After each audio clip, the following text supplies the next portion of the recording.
Good afternoon. I don't have anything, but I'll say apologies from the top. The president has a speech scheduled at 1:30, so if I have to wrap a bit early today, that's why. So let's get to it. Sure. Yeah. I'd like to ask you about Transnistria. Here comes Matt complaining I'm on time again. It was like 45 seconds. Go ahead. You're good. Yeah, no. It's so the separatist authorities there are asking for Russia for protection, extra protection. What is your take on what's happening there in that region? So, given Russia's increasingly aggressive and destabilizing role in Europe, we are watching Russia's actions in Transnistria and the broader situation there very closely. The United States firmly supports Moldova's sovereignty and territorial integrity within its internationally recognized borders, and we continue to encourage Chisinau and Tiraspol to work together and identify solutions to pressing concerns of communities on both sides of the Dnistru. Matt, do you want me to come to you now? Okay. I think it was 2 minutes. I think it was 2 minutes. It was supposed to be 2 minutes. Yeah, well, I don't Humera, go ahead. Time is relative. Time is a flat circle. I just want to ask a little bit about the settlements, Matt. So after Secretary's announcement last week, Israeli Finance Minister Smotrich doubled down on those plans, and he said, Israel will continue expanding the settlements in the occupied West Bank. I mean, first of all, do you have a response to that most recent announcement? So my only response is that we are going to continue to be very direct with the government of Israel, both privately and publicly, that we think that their settlement program is both an obstacle to peace and inconsistent with international law. Right. This seems to be another topic between Israel and U.S. that you guys are increasingly at odds, and diplomacy, whatever you're saying to your Israeli counterparts, does not seem to be working. You're unable to convince them, and you're also pushing for a two-state solution. And so what are you going to do differently to get Israeli counterparts on board? How are you going to reconcile the expansion of the settlements with the two-state solution that you're pushing for? So first of all, I'd say the disagreements between the United States and Israel over settlements in the West Bank are something that date back far beyond the outset of this administration. These disagreements go back decades, in fact, over multiple administrations of both parties in the United States and multiple governments of Israel.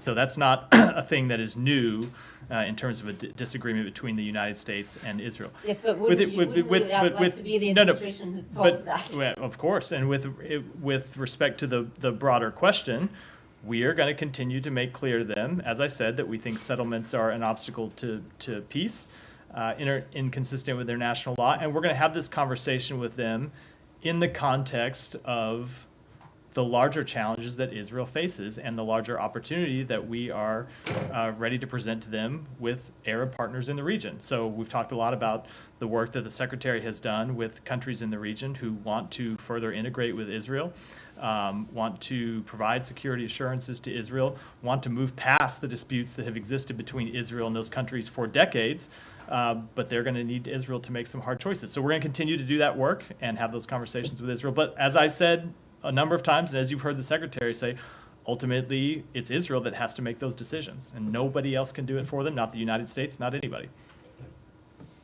Thanks, Matt. Hamas is calling on Palestinians to march on Al-Aqsa Mosque on the first day of Ramadan. I was wondering if the State Department has any comment on this call. So I don't have any comment on the call for marches. I would just say, as it pertains to Al-Aqsa, we continue to urge Israel to facilitate access to the Temple Mount for peaceful worshipers during Ramadan, consistent with past practice, and that'll continue to be our position. Have you received any commitments from the Israeli government that they will allow access to the mosque?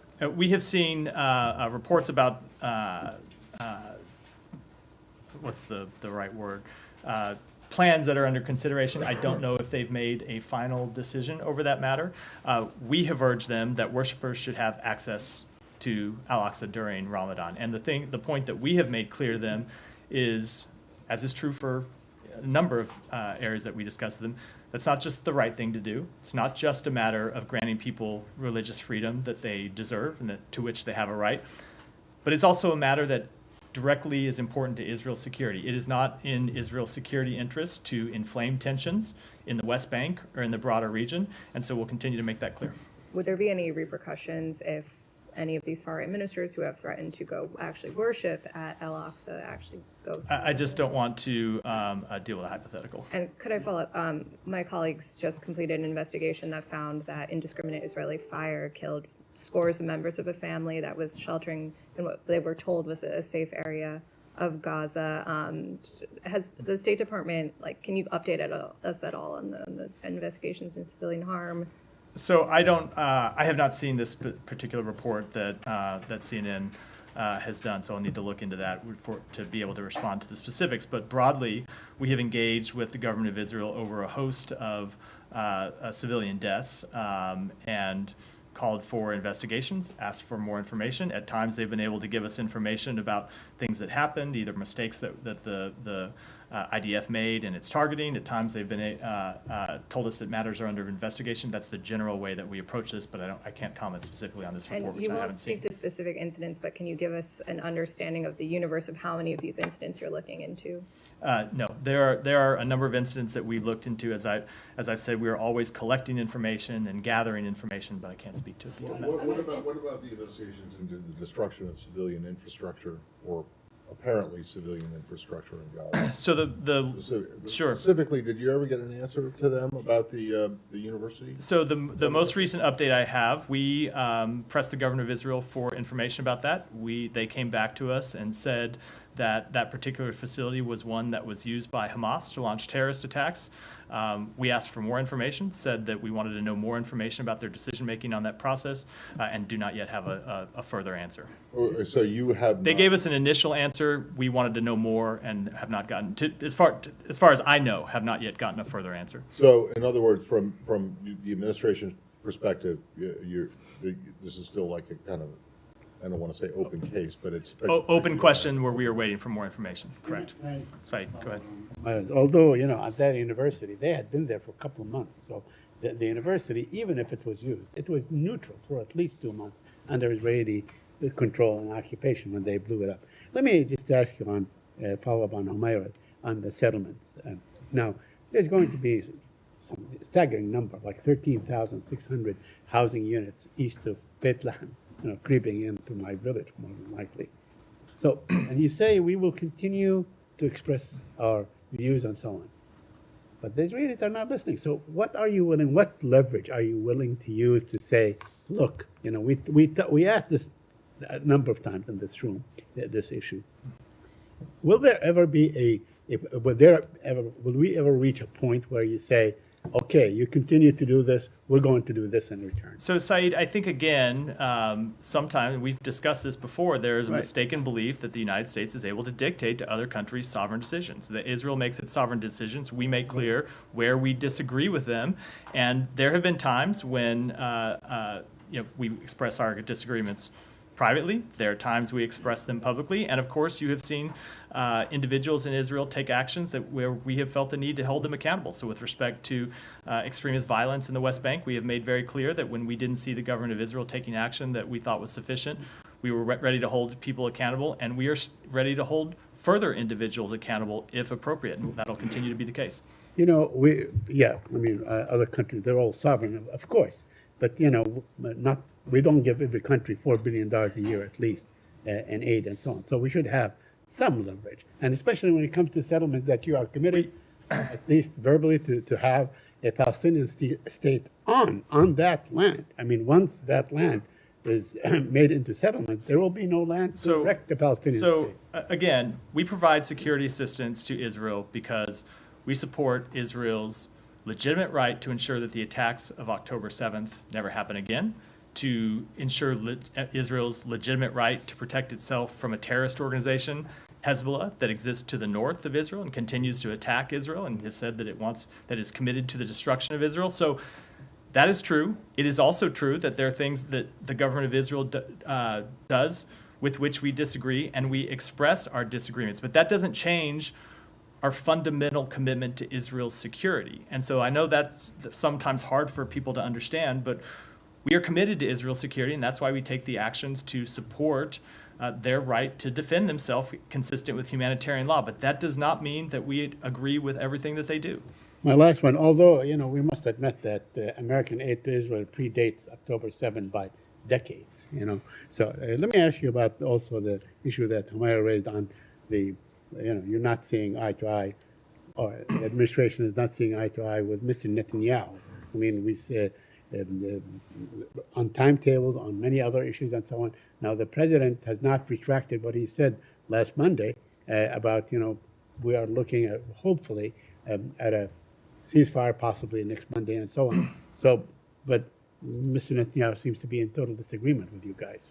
So I will not speak to the comments by the Prime Minister, but on the behalf of the United States, we continue to believe that an agreement is possible. We have made significant progress towards one, as you heard the President say, as you've heard me say, and we're going to continue to work towards it. Sorry, just on the sovereignty issue. Yeah. I know we had a tiny exchange about this yesterday, but when you say that the idea of your respect or U.S. respect for sovereignty does not extend to the Palestinians, right? We are committed to the They are not establishment. We are committed to the They establishment do of an not- independent Palestinian state. They are not currently So they a state. have no sovereignty. We are trying to establish sovereignty for No, the no, Palestinians. but currently they And don't. we are right? trying to establish it for them. Okay, so can you think of any other, how does this compare to Taiwan, for example? I think this is the No, in unique- terms of your It is- belief in sovereignty. So you have a one China policy as it relates to China and Taiwan, which indicates that Taiwan is not sovereign, and yet you treat them as a sovereign entity, maybe not a state, but a sovereign entity. With the Palestinians, do you treat them with the same kind of regard, that maybe they're not a sovereign state, or you do not recognize them as a sovereign state, but at least they have a right of self-determination? So we do not treat them as a sovereign state, but we are trying to establish an independent Yes, Palestinian state. okay. I know. Well, Just let me get to the answer. Yes. And we do support self-determination for the Palestinian people. Okay, but they do not currently enjoy the administration's thinking, and previous administrations' thinking as well. They do not enjoy the rights of sovereignty that, say, Israel or Jordan or Australia or Madagascar have. So I don't know what you mean by the question, but we do not recognize them as an independent state. That's a factual matter. And But we so- are trying to and establish. And thus, they have no right or claim to sovereignty. They are not a sovereign state at this Well, point, but just- we are trying to establish them as one. All right. Very quickly, to Matt's point, is the Biden administration ever going to reopen the consulate for Palestinians in Jerusalem? And if not, why not? I don't have any update on that matter. It's something that we continue to look at. Go ahead. Secretary raised the Oh, point sorry, though, sorry. that the secretary said back in 2021 that this would be done. It's 3 years later. What's the holdup? And it's something that we continue to review, but I just don't have an update. Thank you, Matt. A couple of questions. Going back to Moldova, can you please expand on what you just said to my colleague? I understand there are a lot of pieces moving there, but what kind of reaction will that invite from the U.S.? And do you view this as an isolated event, or part of a broader strategy that Russia is feeling emboldened given the Western delay in Ukraine? So I don't want to speak to what we might do. As I said, we're watching the matter very carefully. I don't want to speak to hypothetical what may happen down the road. But obviously, we have seen Russia take a number of incredibly reckless and destabilizing acts in the region. That's not nothing new. So then that is the very reason, as I said, why we're watching this matter so closely. In Georgia, Russian occupiers, they kidnapped another Georgian citizen in Kareli. And Georgian government said they informed international allies, including Geneva process co-chairs, which is the U.S. Do you have any reaction to Let me take that back and get your And comment. Thanks so much. On Berlin talks, do you have anything for me? I know the U.S. is not in the room as a Jeremy and I don't have a readout from those talks, so no. And I have two more on Russia, if I may. Okay. About- One more. Okay, I'll try to put them together. About hostages, I know that there are some meetings today in Moscow. There's a chancellor visit to Paul Whelan. Any update on his situation and also the situation about involving other American consulates? We did have a consular visit with Paul Whelan today. I believe you saw that the embassy made a statement about that. Part of our ongoing, longstanding process to provide consular assistance to American citizens who are detained overseas. We continue to work to try to secure the release of Paul Whelan and Evan Gershkovich, but I don't have any update on it. Janet, go ahead. Thank you, Matt. Two questions very quick. Secretary Blinken meets with the South Korean Foreign Minister Jo Tae-yeol today. What is the purpose of the meeting and what will be discussed So, in the meeting? so I will not preview what will be discussed before he has a chance to have that meeting, and as is my longstanding practice. But they will certainly discuss cooperation on a number of issues in the region, destabilizing acts by North Korea, and of course the trilateral partnership between the United States, Korea, and Japan. And you can look, of course, for a full readout after the meeting. Secondly, the United States want South Korea to provide more weapons, include artillery cells to Ukraine. What item do you specifically want? So I'm not going to speak with respect to specific conversations with South Korea, but I will, or specific military items. But we have, of course, encouraged a number of allies and partners around the world to step up and provide security assistance to Ukraine. And in fact, we've assembled a coalition of more than 50 countries who have provided assistance to Ukraine. And the way we see it is that every country has different capabilities, different ways that they can step up and help. And so we have engaged in a process to try to match up the needs that Ukraine has with different capabilities that other countries can meet. This issue will be raised at the foreign minister meeting today. Again, I don't want to preview a meeting before it happens. Thank you. Go ahead. Two questions in Pakistan, thank you. 4 foreign nationals were charged last week in the U.S. with transporting suspected Iranian-made weapons on a vessel intercepted by U.S. naval forces in Arabian Sea. Now, Pakistani authorities have told us that they have approached the U.S. for consular access to 4 of them. Do you have any update on that? I would defer that question to the Department of Justice. When people are taken into federal custody, they're held by the Department of Justice, and it is that department that decides matters of consular access. For a second question. So Imran Khan, former Prime Minister, he has asked IMF to factor in countries' political stability in any further bailout talks. And as U.S. knows, that Pakistan needs $2 billion loan in March to be able to avoid economic breakdown. How do you see this effort on PTI's part to be contacting IMF and also talking about election rigging? So I'll just say with respect to the IMF that we support Pakistan's efforts to break free from the vicious cycle of debt and international financing. The long-term health of Pakistan's government, or economy, is crucial to its stability. Pakistan's new government must immediately prioritize the economic situation because the policies over the next several months will be crucial to maintaining economic stability for Pakistanis. And we urge Pakistan to continue working with the IMF and other international financial institutions towards macroeconomic reforms. Yeah, go ahead. There's some reporting today about a CODEL from last week to Cuba about 10 Democratic members of the House. Did state facilitate any of that, or did you have any visibility on that CODEL? We did not facilitate any meetings that they held. This is what I think you call a no-del, the technical term. Go ahead. Really? So they had absolutely no contact with the embassy? That's not what I said. They may have a contact. That I'm not aware of. We did not facilitate any meetings they had with the Cuban government. You reported yesterday that the United States supports the idea of European allies sending troops to Ukraine. Can you confirm that? Does Washington support it or not? I think I spoke to this yesterday from this podium where I made clear that other countries will decide what they want to do, but on behalf of the United States, the president has been very clear that he is not going to put U.S. boots on the ground. And if you heard me yesterday, I referred to the comments by the NATO Secretary General that he has made very clear, been very clear, that there will be no NATO troops in Ukraine. Okay, and one more question. According to IMF data, the Russian economy grew faster than any of the G7 economies in 2023. And Sorry, I just misheard. Can you just... According to IMF... According to IMF, yeah. IMF data, the Russian economy grew faster than any of the G7 economies in 2023 and is expected to do so in 2024. Can you explain this phenomenon? Does it mean that sanctions doesn't work? So I didn't see that specific report, but we have seen the Russian GDP decline dramatically since its invasion due to the sanctions and export controls that the United States and other countries imposed on Russia, and due in part to, in our belief, the hundreds of thousands of Russians, some of the best and brightest, who fled Russia after the outbreak of that conflict. Go ahead. States is helping Pakistan in the energy sector, and recent projects help Pakistan addition of 4,000 megawatt of energy capacity in Pakistan.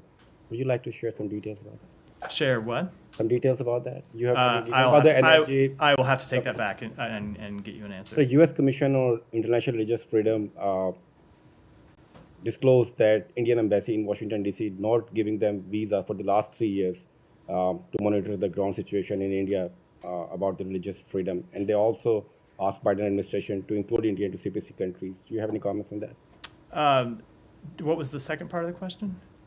So they are heard the part asking about Biden visas. administration to include India into CPC countries, U.S. Commission on International. Oh, so yeah, so USCIRF is an independent commission established by the International Religious Freedom Act of 1998 to provide recommendations to the president. So I would refer you to them for any further comment.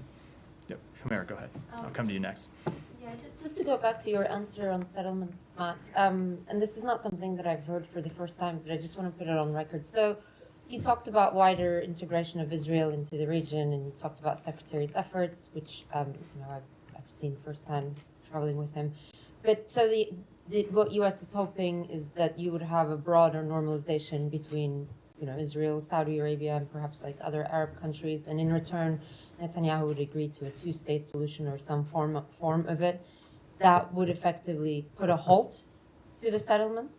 What's the settlement element of that? So the settlement element of that is that if, at the end of this, you would have the establishment of an independent Palestinian state. And if you have an establishment of an independent Palestinian state, that would necessarily include the inability for Israel to build settlements in what is another country at that point. Now, the issue of existing settlements, as we have always been clear, is something that would have to be discussed in negotiations between all the parties. Right, and when you have been holding talks with the Israeli government, with Netanyahu and your counterparts there, have they actually privately told you anything that would make you think that they're open to any of these ideas, especially like putting a lid on the settlement expansion? I am not going to. Independent of this. Yeah, I'm not going to speak to. I'm not going to speak on behalf of the Israeli government. I will say what we have made clear, and you've seen the Secretary speak to this when he's in the region about the case that he has made to them, and why we think it's important that there be a coherent plan for the day after this conflict in Gaza that includes reconstruction, that includes governance, and in our view, you have to have the participation of other countries in the region to achieve such a coherent plan, and you also have to have the participation of other countries in the region to achieve real and lasting security for Israel, and so that's why we're going to continue to make that case. Yeah, one last thing on aid, and I've asked you this earlier this week, since the situation is even more and more dire. We're seeing a lot of reports of now, like, children, sort of starvation, malnutrition. So there seems to be like almost a complete collapse in the distribution of aid inside Gaza. We've seen Israel blame UN. I mean, does the United States share that view? Is it up to UN, and is it their inability to provide this? And what are you guys doing to address this urgently? So I think with respect to the distribution issue, the UN is unable to distribute food and other assistance inside Gaza the way that they would like to due to the security situation. So it is a matter that needs to be addressed by all of the concerned parties, and that's what we're trying to do. I will say we are also working on opening additional crossings to get humanitarian assistance in addition to Rafah and Kerem Shalom, and hopefully in a way that would alleviate some of the distribution issues that we face. There are other ways that we are exploring to get humanitarian assistance in, but we are also, and it's why you hear us talk about this so much and why we're devoting so much effort, trying to secure a hostage deal that would lead to a temporary ceasefire, because ultimately that would resolve a lot of the issues regarding the distribution of humanitarian assistance. And if there aren't an active conflict going on. It's much safer for people to move around. It's much safer for aid to be delivered. And then because there's more aid coming in and more aid being delivered, the people on the ground aren't in such a desperate situation that you see looting of convoys and that sort of a security problem as we've seen in the last few weeks. Yeah, I understand the emphasis on the hostage talks, but we're talking about dates like March the 4th, and some people even call that like optimistic. We're talking about March the 10th, the start of Ramadan, but you know, what we're seeing inside Gaza right now is like much more urgent. Yeah, no, that that was what I was speaking to with the first part of my answer, is why we're trying to resolve the security situation that has led to trucks being unable to move freely. We're trying to get an additional crossing open. This is independent of a potential hostage deal, and we're exploring other ways to get humanitarian assistance in. We're not just waiting for a hostage deal. We are trying to address that issue now, while also recognizing that the best solution to the problem would be a temporary ceasefire. Right. By the way, how is the third opening of the crossing will help the distribution problem inside? I don't want to speak to that now. It's something that we're pressing on, and if and when I have more details, I'll speak to him from here. Yeah, go ahead. I told her I'd come to her next. I'll come to you after. Go ahead. Recently, an Austrian hostages was released by Taliban regime with Qatar mediation. As we know, there are some American hostages in the Taliban prison, including the Ryan Corbett. Is there any negotiation between United States and Taliban for releasing American hostages from the Taliban prison? U.S. officials have consistently pressed, including in meetings with Taliban representatives, for the immediate and unconditional release of Americans detained in Afghanistan, noting that these detentions are a significant obstacle to positive engagement. Stay on Afghanistan for yeah. 1 second. Yesterday, I think it was Nick, asked you about Representative Paul's quote-unquote threat to subpoena the Secretary over these AAR notes. Well, HVAC majority staff is none too happy with the response yesterday. They say it was disingenuous and untrue, basically. Did you, I don't have a position on this because I don't really know. I don't think anyone other than you, but did the State Department tell HVAC majority staff on this call on January 12th that you no longer had custody of the after action review interview notes and couldn't and wouldn't release them unless the White House and the NSC signed off? So I wasn't on that call, and I saw that they had put out a statement right before I walked out of the podium. I didn't get a chance to. That was what I was reading. I didn't get a chance to read it or look into it, so I'll have to get back to you on that.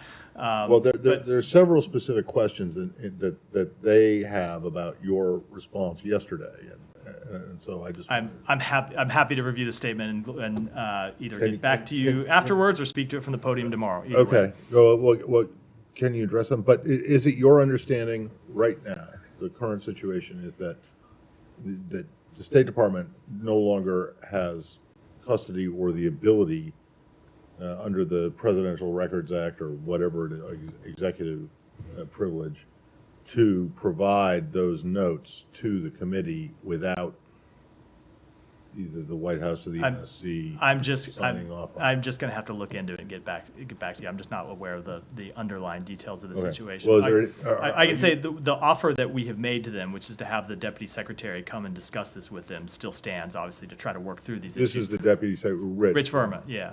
Okay, and they say, though, that he said on this call that you guys wouldn't turn them over, and then when they said, this is what they say again. Yeah. And they say, well, then Chairman McCall might have to, elevate this to the Secretary's level, and the response was, well, that's his prerogative. Go ahead. Basically, go ahead. Again, and if that's correct, I don't know if that characterization is correct or not, but if it is, it just seems, I don't know, it just doesn't seem to be like saying, it doesn't seem to be indicative of an agency that wants to or thinks that it's important to cooperate on this. And I understand this has gone on for a long time. I was about to say, and I get all that, but they have legitimate interest.